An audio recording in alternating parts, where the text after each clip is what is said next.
This is the Leica 21mm F1.4 aspherical summilux.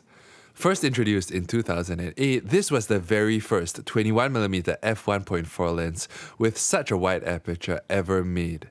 Since then, we've seen other 21mm f1.4 lenses on other systems, but for 12 years, this was the only option available for the Leica M mount system until Voigtlander announced its counterpart in 2020. This lens is part of Leica's third generation lenses, and it uses two aspherical elements and a floating element group in its optical design. It has 6-bit coding for use with digital Leicas, and it also uses a screw-in metal hood that takes Series 8 filters. And the aperture ring goes from f1.4 to f16 in half-stop increments, while the focusing ring goes from infinity down to the closest distance of 0.7 meters. Here's just how big it is compared to a roll of film, a Ricoh GR21, a Canon DSLR with a 35mm f1.4 lens attached, and a Pentax 6-7.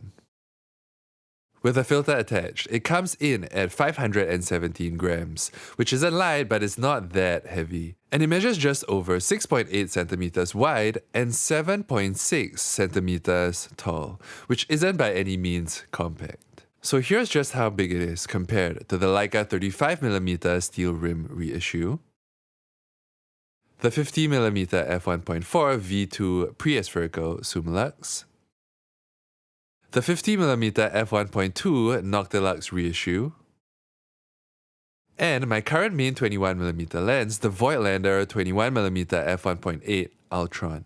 And a full review on this lens is on the channel. Here's how big it is when mounted onto a black paint Leica MP. And now from the front. And you'll see that the design of the horizontal cut in the lens hood matches the form of the camera really nicely. And here's what it looks like when mounted onto a silver chrome Leica M2. And most digital Leicas are in black chrome, so if you use a digital Leica, here's what it looks like when mounted onto a black chrome Leica M7. And to frame with a 21mm lens, unless you have the Voigtlander Bessa R4M, full review on the channel as well, you'll need to use an external 21mm viewfinder. And the one that I use is made by Voigtlander and is made of brass. And so here's what the entire setup looks like with the viewfinder attached. Mounted onto the camera and with the viewfinder attached. It comes in at almost 1.2 kilograms, and in general I consider setups under 1 kg to be lightweight, so this is a relatively heavy setup.